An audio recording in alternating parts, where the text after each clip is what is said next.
Welcome to Hardheaded Podcast. We're excited that you've joined us as we have a conversation.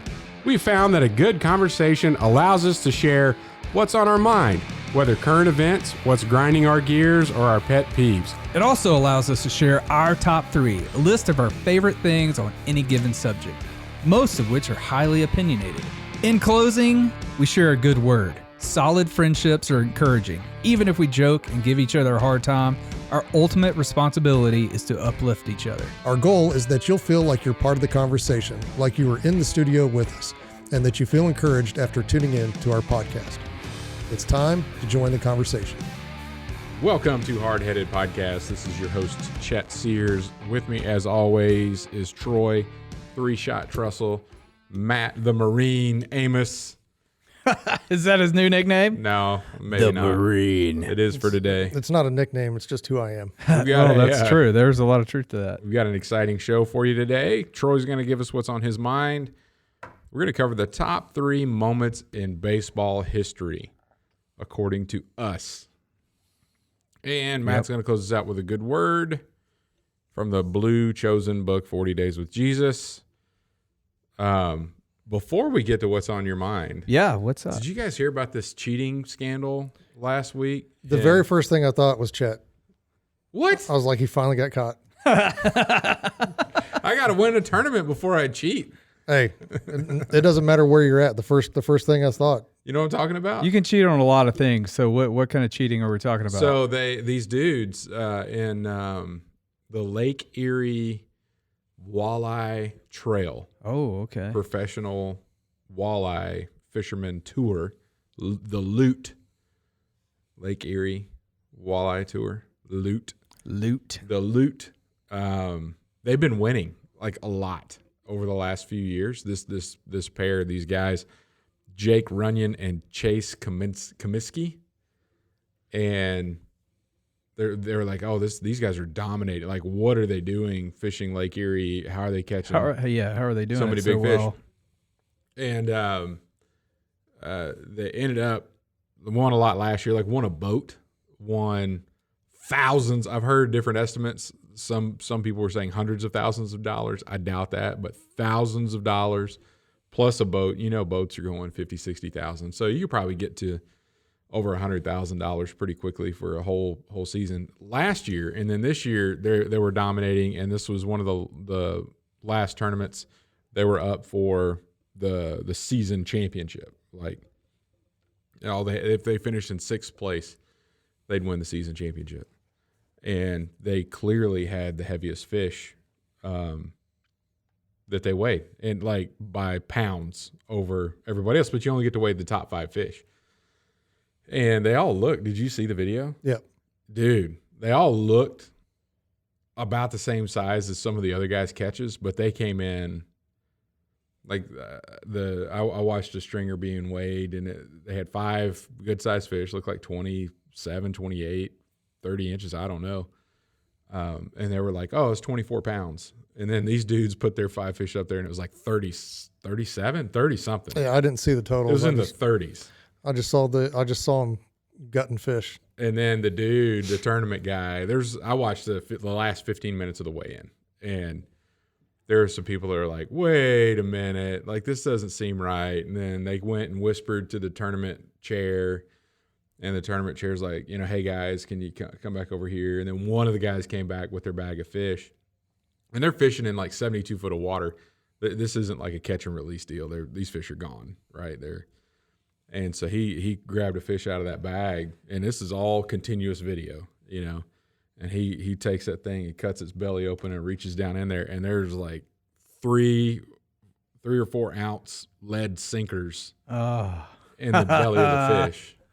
And he's like, we got some lead in here, boys. And then it gets a little dicey. Like they start listen here, you MF, blah, blah, blah, cheater, you know, and then the whole crowd just came up and they're like, call the cops, you know, and then he's like, you guys got to leave for your safety. Like it went crazy.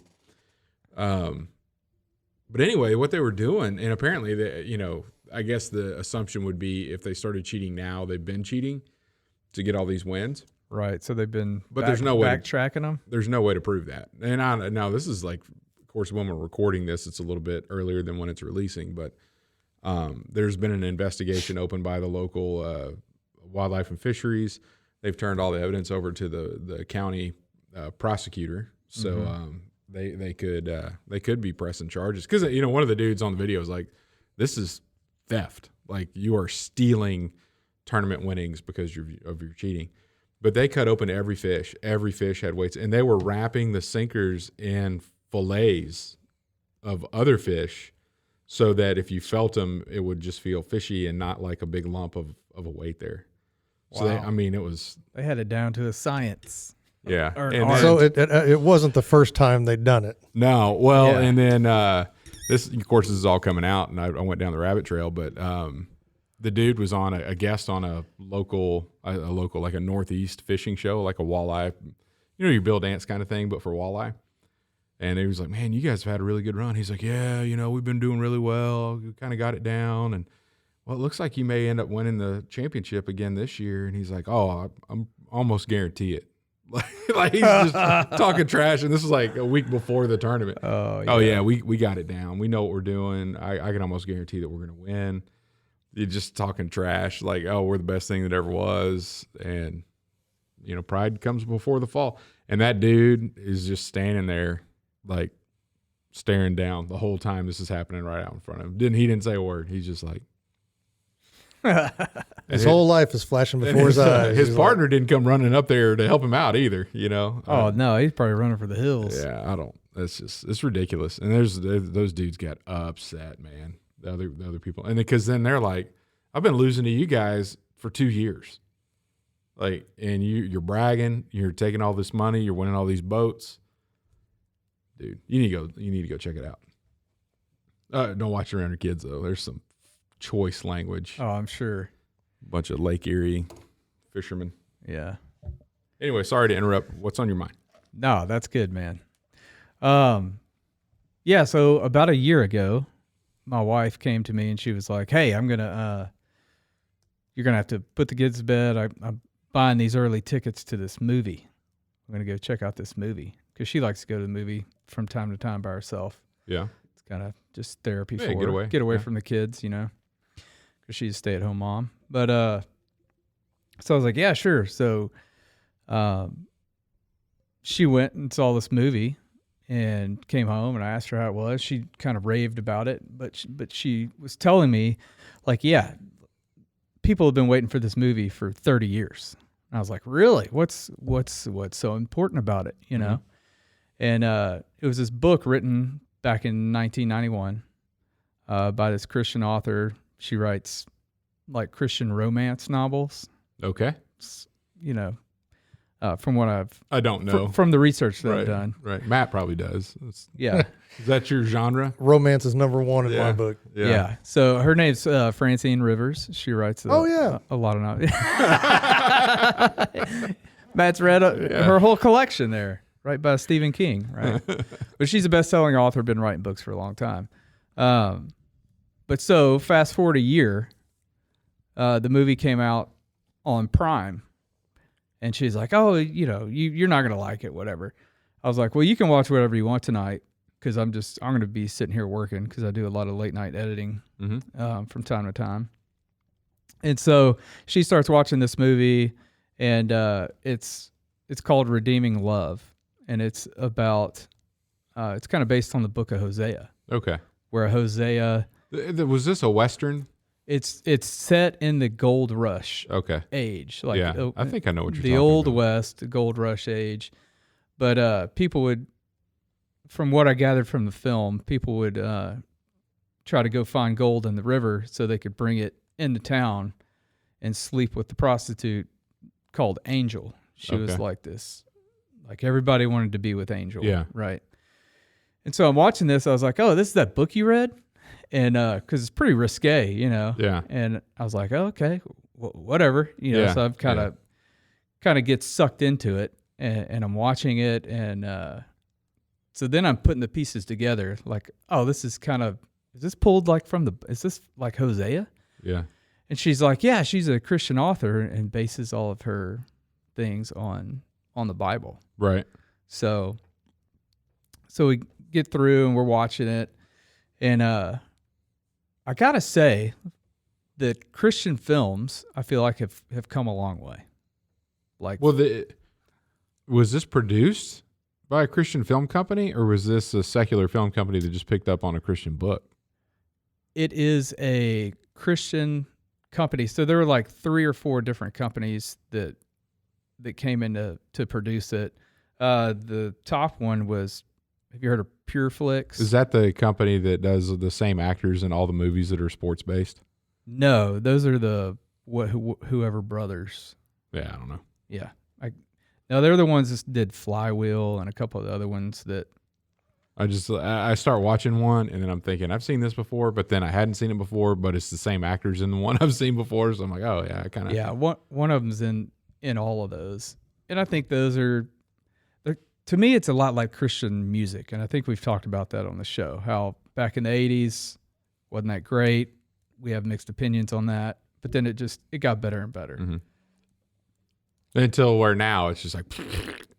Well, until now, like I listen to the bands that are believers that are making music. Just not on the radio. That are just not all praise and worship, all on the radio. I was talking to my neighbor last night. He was like, can we just stop drowning? It's like drowning and burning. It's all the Christian praise and worship is. Drowning in the Holy Spirit or burning. It was pretty funny. We were talking about that. I'm dogging on it, but I do love you're like third day and you're burning in a consuming fire. Yeah. All consuming fires and drowning in the ocean. And you don't even know what we're talking about. No. Yeah. He's blank stare. Right. I figured he wouldn't contribute much to this. He did his one joke and now he's out. Yeah. That's it. He's out. But no, now Pure Flix Entertainment is what they used to be called. Now they're called Pinnacle Peak Pictures. Pinnacle Peak? Peak. Like P-E-A-K. Pinnacle Peak. So peak. Pinnacle Peak. Doesn't Pictures. pinnacle mean peak? PPP. I wonder if they got that long. Triple P. That's how they got. I may have, because they produce quite a few films.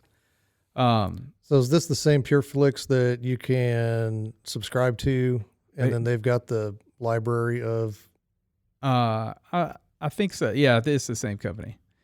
But here's where I'm going to get Matt, because you're getting mad or Matt into the conversation. He's getting ready to bring me on board. Yeah, let's see what it is. Because in 2015 they produced that movie called Woodlawn.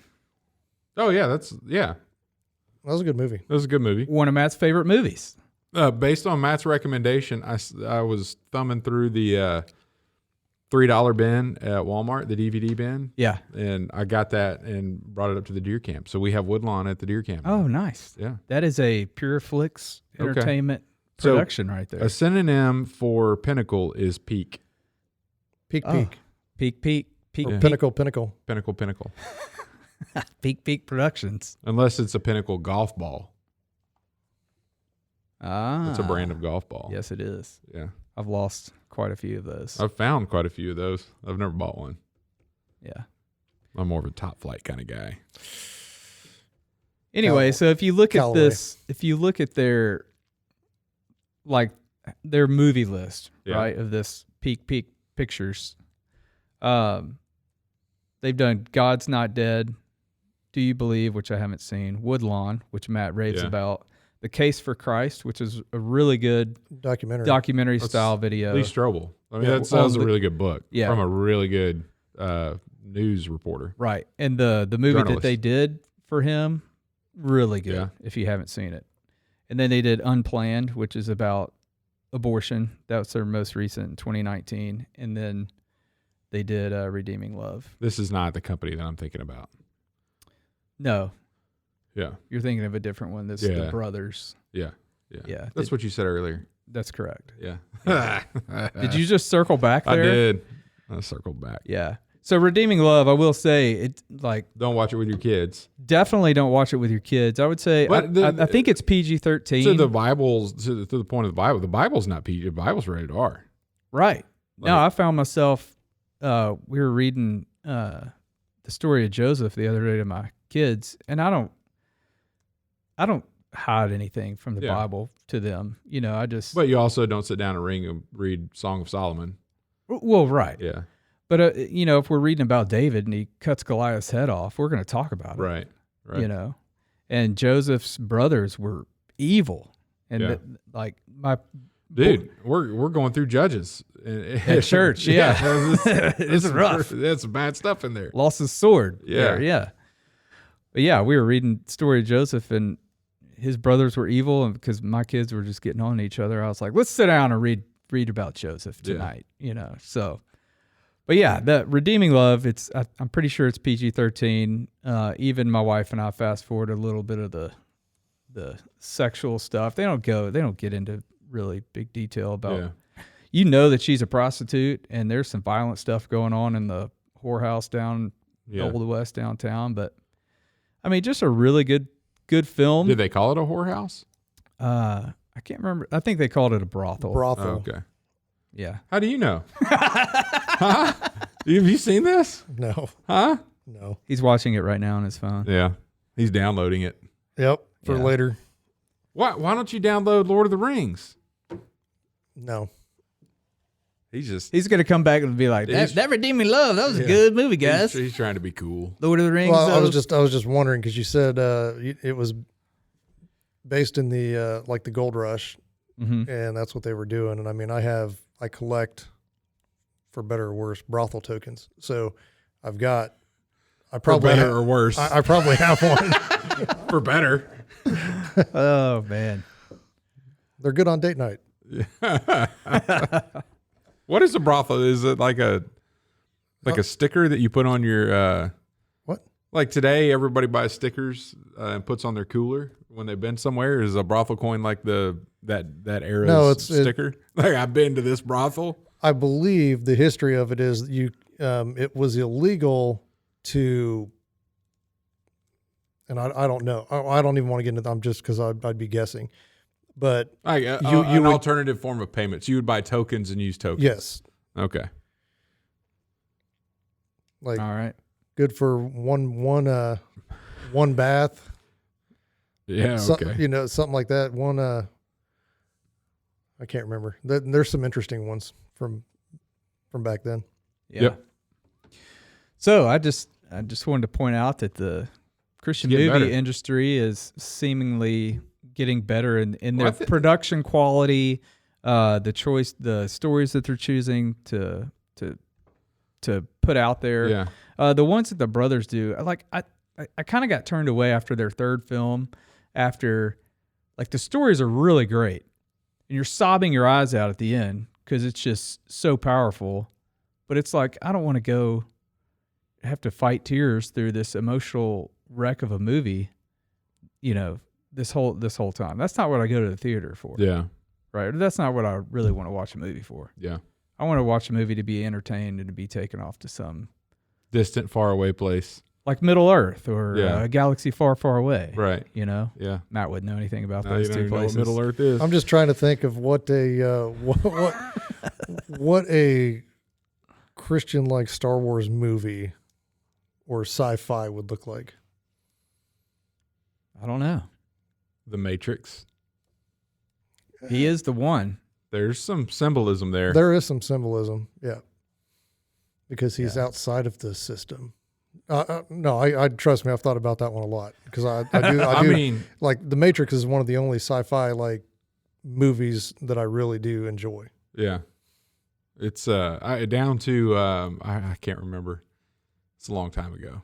There was like even an old bearded man in the hallway when he went to see the Oracle, and he had a big wooden staff and he hit it on the floor, and then the elevator doors split open. Oh, that's Moses. I don't know. Nice. You could read a little bit too much into that. Yeah. Because they've since come out and said, one of the Wachowski sisters now, that story is about transitioning into changing your sex. Oh, so nice.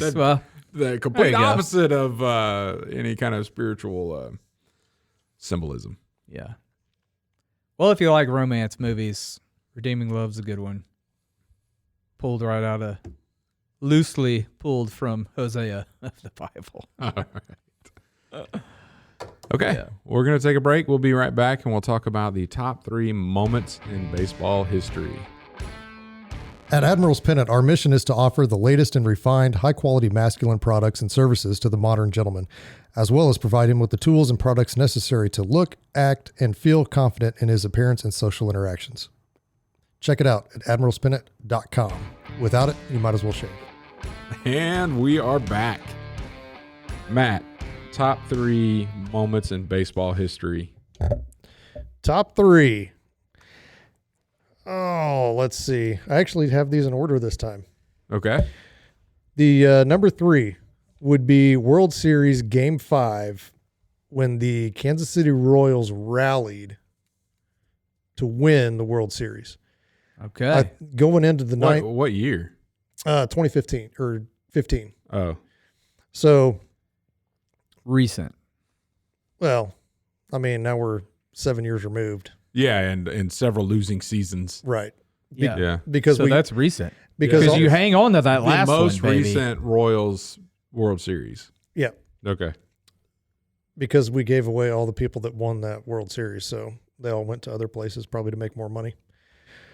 But they were like, they were playing the Mets, and it was 0-2 in the ninth, I think, and then they got it tied. And then it got to the 12th, and then they just went on like this hitting rally and ended up winning by a pretty large margin. It was, I watched that game live, and I haven't been excited about baseball in a long, long time. Ever since they went on strike, that's when I quit watching baseball altogether. Right. And so this was like my first introduction back into something besides if I go to a live game, I'll go to a live game because I enjoy doing that. But watching on TV and not a fan, just not a fan of it. But so that's the first one to sit there and just be pretty excited about that ball game. Yeah. So I felt good about the Royals in the World Series in 2015 just because, you know, all the Kansas City teams have sucked for such a long time. Yeah. That the Chiefs started. It was. They kind of had a little bit of a glimmer of hope with Alex. What's his face? Smith, the quarterback. Yep. And then you got the playoff run with the Royals, and everybody was like, all of a sudden, all the Kansas City fans, the diehards, were like, "Oh, it's gonna happen finally!" And then everybody jumped on the train when they won. Yeah, that's okay. It happens, and they did for a while, and now, and I'm guilty of it with the Royals. You know, the Chiefs has been kind of a whole life thing, but the Royals kind of whatever, you know, because I really never got to go to a whole bunch of games as a kid. Yeah, you know, and then when I got to the Marine Corps, the Padres they'd have us out all the time, and so I became, you know, I really love the Padres and everything that they do, but you know, come back home and having the home team win, and that was pretty cool. Number 2. And this might make some of your guys' lists, maybe. Probably not. Would be the 1988 World Series, Game 1. Kirk Gibson? When a broken down Kirk Gibson. Yeah. I do remember that, though. And the fist pump. Well, it wasn't a fist pump. It was like starting a chainsaw. Oh, yeah. Yeah. But he was just, you know, and then you watch that just hobbling around the bases and just the excitement. I mean, and I'm not even a Dodgers fan, you know, other than when Oral Hershiser pitched for him. Yeah. And that's back before the baseball strike. But Hershiser was there in 88. Yep. Yeah. The cool thing about it's not on my list, but the cool thing about that instance was like Kirk wasn't playing. Right. They called him in. They had somebody else in the on deck circle, Lasorda, like knew that he was going to do this and totally faked everybody out. Like, so the pitcher wouldn't, I think they had a left-handed person or something. I can't remember, but it was was he a left-handed pitcher? No, I think they had a left-handed batter in the on deck circle. And there was some because Dennis Eckersley was pitching. Yeah, and he was trying to fool him because Eckersley was pretty awesome. Yeah, and so much so that it was like they got that person out, and then the guy in the on deck circle like turned around and Lasorda's like, you know, do the thing, and then Gibson comes running out of the dugout, and then the guy in the on deck circle goes back into the dugout. So Eckersley's like, you know, and then he gets up there and hits that joker. Hobbles around the bases. Yeah, it just takes him forever to get around those bases when you watch that video. But that still gives you chills to watch. Just the crowd go nuts, and then him being, you know, all broke up. And then number 1 is the first pitch, World Series Game 3, October 30th, 2001. When George Bush came out and straight threw fire over that mound, and the entire stadium goes nuts. And it was at that point, everybody was united. Everybody was having a good time. It was a good moment for New York. It was a good moment for the country. And again, I think that's probably the best by far, even just pitch from a president ever. He threw heat. He threw heat. He didn't just from the rubber. Yeah, from the actual mound, not in front of the mound like most. Yeah. Like I think it was Mom jeans. Obama that couldn't even get it to the plate. Yeah. But that dude had arm, and he's baseball family and played. But yeah, I do remember that. That was good. That was pretty good. Those are my top 3. All right. Good list. I will go. I have some honorable mentions. Don't let me forget them. Number 3. 1976, Rick Monday. The flag. Yes. So they were playing in LA.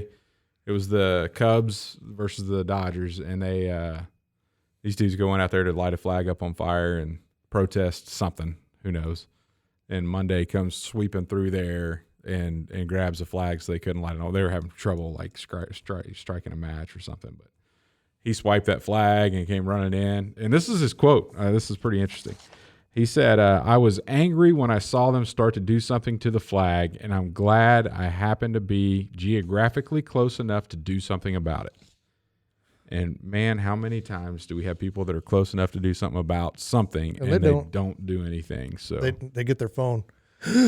Yeah, get the phone out. Record. Oh, I got it on video. But I'm a big fan of that. That was a cool moment, very patriotic moment, something similar to what Matt was talking about. Number 2, the same World Series that Matt just mentioned, between the Yankees and the Diamondbacks. Fast forward, that was Game 3. Fast forward to Game 7. They're in Arizona. Bottom of the 9th. And Luis Gonzalez gets up. In the start of the inning, they were down 2-1. And they had already scored a run to tie it up 2-2. Gonzalez gets up there. There's 1 out, bases loaded, and Gonzalez has been crushing the ball. He had I don't know how many home runs in that series. The Diamondbacks were just an offensive powerhouse that series. But anyway, he hits a little weak blooper over the shortstop's head, drives in the winning run, ends the World Series on a hit. Which is pretty awesome. And I think it's cool because I actually had the opportunity to speak at the same conference as Luis Gonzalez, and I got to know him. We would sit back behind the stage room because he would talk after I did. So we're back there together just shooting the breeze, and when it was my time to go up on stage, I'd go up on stage, and then when I'm done, I'd come back, we talk a little bit. Oh, good job, man, and then it was his turn. He'd go out and talk. So anyway, I got to know him. He's a really cool dude. But that was one of those moments. Like he was like, I can't, when he's running, finish getting to first base. It's like I dreamed about this as a kid all my life. But I actually, in my dreams, I was wearing a Yankees uniform instead of a Diamondbacks uniform. But from a kid, he always wanted to play for the Yankees. They ended up beating the Yankees on a walk-off hit in Game 7 of the 9th inning. Dude, that's awesome.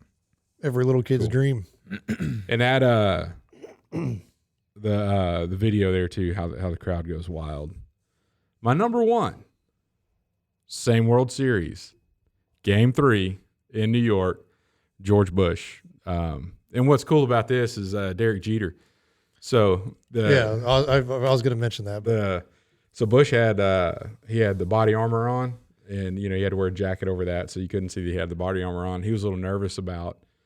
He could throw. He knew he could throw, but he's like, I got to be able to throw it with all this stuff on. And so they have a warm-up area under the bleachers, and they have a little batting cage under the stands there at Yankee Stadium. And so he's down there warming up, and Jeter walks up, and of course Derek Jeter has this kind of a clout just to walk up and say, "Hey, Prez, glad you're here," or whatever. And he's like, "Yeah, thanks." And better get over he's that like, plate. he said. he said, "Are you gonna throw from in front of the mound or on the rubber?" And he's like, "I don't know. What do you think?" He's like, "This is New York. You throw from the mound. You don't get in front of that mound. They'll boo you. This is New York." He's like, "Okay, well then I'll throw it. I'll throw it from the mound." He said, "Don't forget, if you hop that thing over the plate, they're gonna boo you too." And he's like, I know. He's like, I gotta make sure you get this right. So all that interaction beforehand, and then he walks out there and just, I mean, he threw some heat. And he said that. He's like, you got to be a man. Like, you want to show that we're strong, that we're unified. And then some of the sports writers that were clearly not fans of President Bush said on that day, like all the stuff that happened after 9/11, it didn't matter. Yeah, it was that moment that they were like, okay, we're going to be unified. Like, this is bigger than Bush. It's bigger than this. And that was pretty cool. How far we have fallen. I was going to say, back when sports used to unite instead of divide. Now they divide.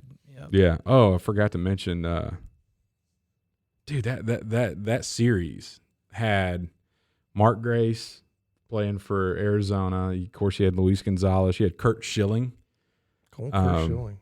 There, and then for the Yankees, you had Clemens. The game World Series winning hit came. He hit against. He was hitting against Mariano Rivera, like their closer, and he that's who he got that hit off of. Of course, they had Jeter and all those other guys there, but that was a great series. Pretty cool. Did y'all see where Marky Mark shot Jeter?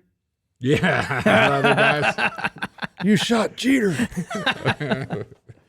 He's a biracial angel. Yeah. Oh man, that movie's so good. All right, Troy. All right, so let me find my notes here. Number 3. Nolan Ryan's 6th no-hitter. Mm-hmm. For years, I thought I was at that game.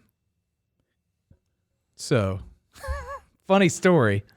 I literally convinced myself that I was at that game, and I could have sworn I was at that game.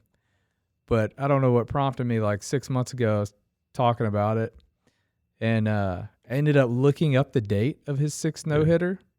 I wasn't at that game. Yeah, were you born? Yeah, I was born, but because we used to go see him when he played for the Rangers a lot. Yeah, at Texas Stadium, and I looked. I think it was like an '86, and his 6th no-hitter was not at that stadium. Yeah, okay. And I was like, well, I wasn't in wherever. I've been telling everybody I was there. I wasn't in Cleveland. But so that's my number 3. Kind of funny, but my whole life I fell asleep last night watching that Chasing Nolan. That was a good. Yeah, they have a documentary on Nolan Ryan on Netflix right now. Oh, I hadn't seen that. I'll have to check that out. Brand new. I haven't finished it. Oh, nice. It's super good. Just, I don't want to ruin his career, but he did throw 7. Oh, I know. Yeah, but I could have sworn I was at that 6th. Yeah, but I did. We did go watch him pitch a lot, and I loved watching him. I wanted to be him when I was a kid. We might have crossed paths down there at Ranger Stadium. Might have. I was there a lot. That's one of the places that my biological father took me, and we got a tour of the stadium. Like when there was no game, so I got to go down on the field, go through the dugout, and all that kind of stuff. And, oh, that's fun. Yeah. Then he just thoroughly embarrassed me like a couple times. Let's not get into that. I don't have a counseling license. This could go down a dark path. There was a female officer. You told me this story before. Yeah, so there was a female officer walking through the, I don't know, one of the hallways or something like that. And I'm a kid. I love guns, right? So she had a gun on her hip. And then my dad had assumed that I was looking at something else. And he goes, ooh, loud enough for her to hear. I see what you got your eye on there. And then, of course, she turned around and. Yeah. You blushed. Yeah. Yeah. Yeah. But that was the same one that he told me to act retarded so that we could get in for free. So. And you've been doing it ever since. Oh, man. We just got canceled, by the way. Probably. That's all right. You're quoting your dad. All right, number 2, the shot heard round the world. Y'all know which one that was? That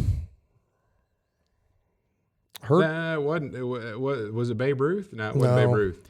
It was Ted. No, this was a game-winning home run hit by New York Giants outfielder and third baseman Bobby Thompson. No, I don't remember that.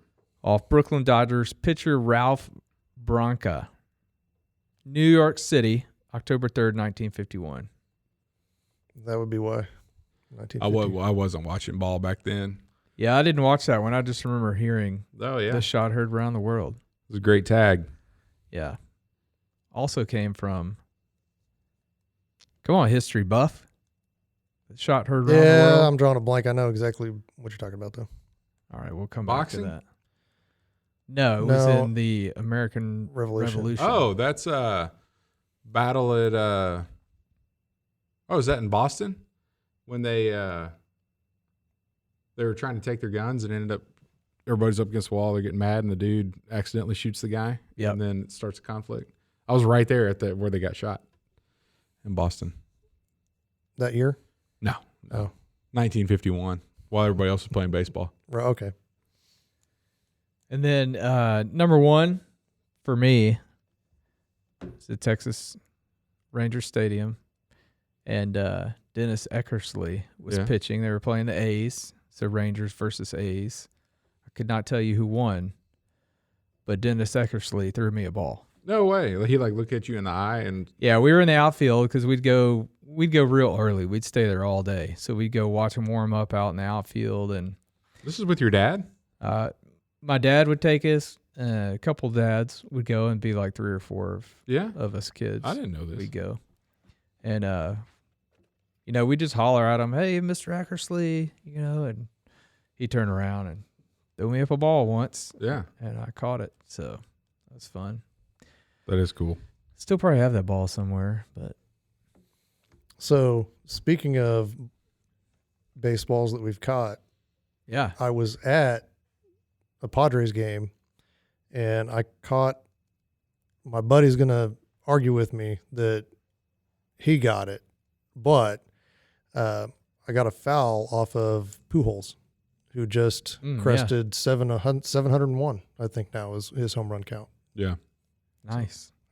Well, what reminded me of Dennis Eckersley is I took my 8-year-old Tate and some friends to a wind surge game recently, and one of his buddies is like super into baseball and had never been to a game. So this was his first game, like professional baseball game he's ever been to. Yeah. And so we went everywhere in the stadium, and then we went back to the outfield where they have the dugout out there where the pitchers warm up. The bullpen. Bullpen. Sorry, yeah. And he kept hollering at this catcher, like, "Give me a ball. Hey, number 12 or whatever. Hey, number 12, you throw me a ball?" And did it for like 10 minutes. Yeah. I was like, man, this dude's going to get annoyed. He's going to get a ball thrown to him very fast, right in the face. But after about 10 minutes of him just kind of, man, should I keep at it? I'm like, man, if you think you can get it, just, I didn't want to burst his bubble or anything. But that catcher finally like turned around, like smiled at him, threw him a ball. Yeah. Dude, he was on top of the world. And that's what reminded me of when I caught my ball from. Because you'd have thought, he hung the moon. Yeah. Like, it was awesome. This is his favorite baseball player now. Oh, absolutely. The backup catcher. Yeah, for the opposing team. The opposing minor league team. Right. Yeah. He was like, then they were all asking, is it okay? Would it be bad if we didn't root for the wind surge? Because he threw me a ball. I'm like, no, we got to root for the wind surge. I'm sorry. No, you don't. No, you don't. Yeah, you do. Yeah, you do. Are they, so is that considered AA or AAA? I don't think they have. Do they have those? They were AAA, and then they got bumped down during COVID. Oh, did they? Yeah. Because it used to be kind of a feeder team for the. The old club, but when they moved on, and then this one's affiliated with the Tampa Bay Rays. That's right. Okay. Yeah. Yeah.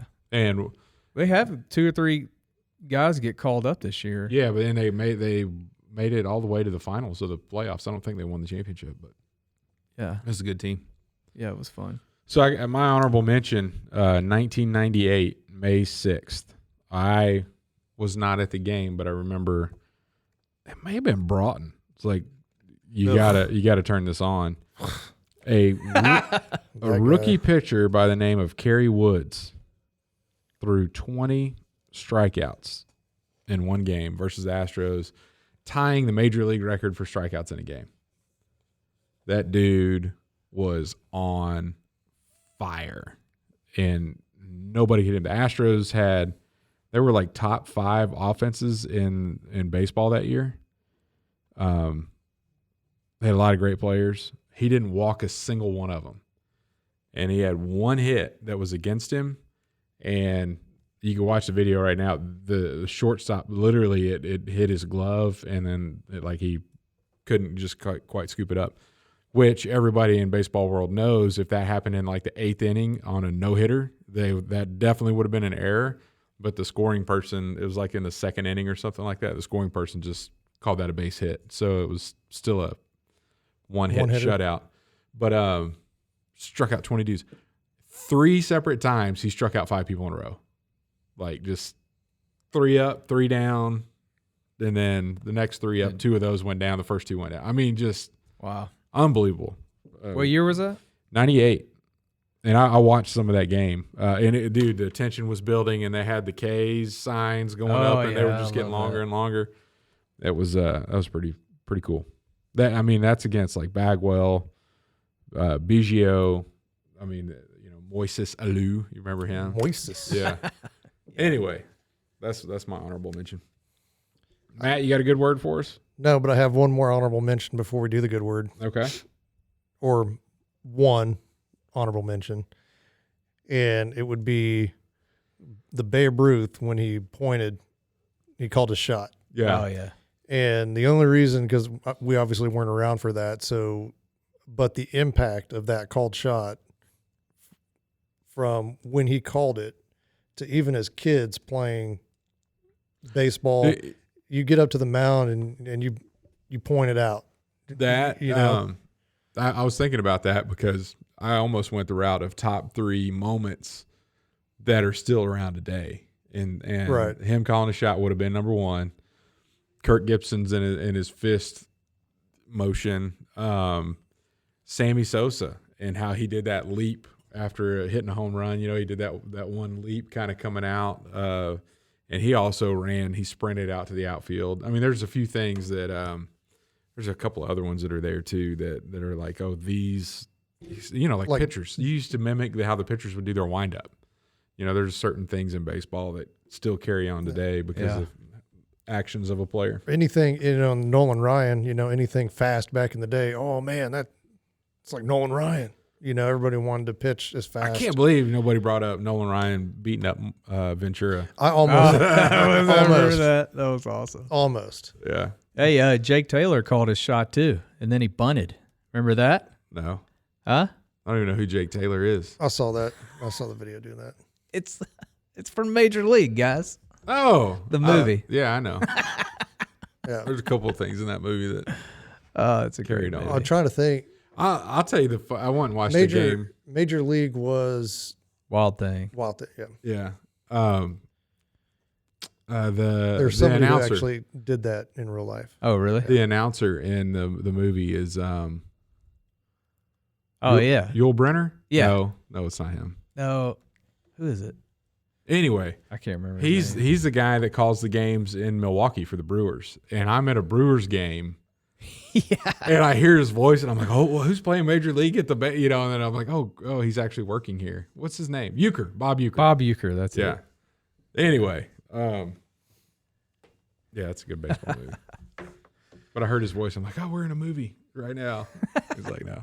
Nobody's listening anyway. All right, good word, Matt. All right, good word. Chapter 39 or day 39 from Chosen Book 2. Only got 1 day left after this, and then we'll move on to something else. But it comes out of Matthew 9, chapters or verse 35 through 36. Jesus went through all the towns and villages, teaching in their synagogues, proclaiming the good news of the kingdom and healing every disease and sickness. When he saw the crowds, he had compassion on them because they were harassed and helpless like sheep without a shepherd. So, Jesus showed compassion to basically everybody. Didn't matter who they were. He showed compassion, and I find myself more recently. I had I've noticed the year that I took off of not seeing anything negative on social media, I feel like I had more compassion for people. I really do. And now I find myself not having as much compassion. Yeah. And I'm trying to reverse that to be more Christ-like myself, because that is an issue I see with myself, because there's a difference between, being compassionate and holding someone accountable and saying, hey, you're wrong, but not just saying that you're wrong or whatever, but also having compassion for them in their right in their ways or whatever it is. And like so, if somebody were to just be like, hey, give me a ball. Hey, give me a ball for like 10 minutes. and then going and throwing a ball in their face, or like turning around and saying, hey, I'm going to make this kid's day. Yeah. That's compassion. Yeah. Which I'm like, oh, that'd annoy the heck out of me. Yeah. Well, for me, I mean, the closer my relationship with Christ is, the more compassion I have on people. Because when you're around people, show me your friends and I'll show you who you are, right? That's kind of how the saying goes. So you want to surround yourself by people who you want to be like. And having a relationship with Christ, a close relationship with him, he's going to rub off on you just like anybody else is. Right. So the better your walk is, the closer you are with him, the more compassionate you're going to be able to be. Look at him through his eyes and not yours. Right. Yeah, exactly. Because, everybody has tough times or down times and stuff like that, and we're all subject to it because of that's the world we live in, and for me, a lot of times I'll hear something, I'll be like, and, like there's zero compassion in that, and so working on that myself, just because I may have been through some instances that I think are worse than what somebody else is going through doesn't mean that it's not as big of a deal to that person. Right. So trying to look at it through their eyes, like you said, and look at it through Christ's eyes instead of mine. Yeah. And you kind of know on a different level what a human is capable of enduring and still being okay mentally and getting along physically. Sometimes, but we're all our makeup. Our makeups are different, right? Yeah, but it's for your default ought to be a big deal, And it is my default. Yeah, like big deal to a fault. Yeah, a lot of times my default fault, like your Pinnacle Peak. But anyway, that's the good word, compassion. Yeah, I appreciate that, man. That's like challenging. That. Yep. Not the easiest thing to do. All right, thanks for tuning in. We'll catch you next week. Thanks for listening to the Hardheaded Podcast. Don't forget to share this podcast with others to help us get the word out. Also, if you haven't yet, please rate and review the show. This helps our podcast show up in other people's suggested shows that may or may not have listened to us before. Thanks for listening, and we'll see you next week.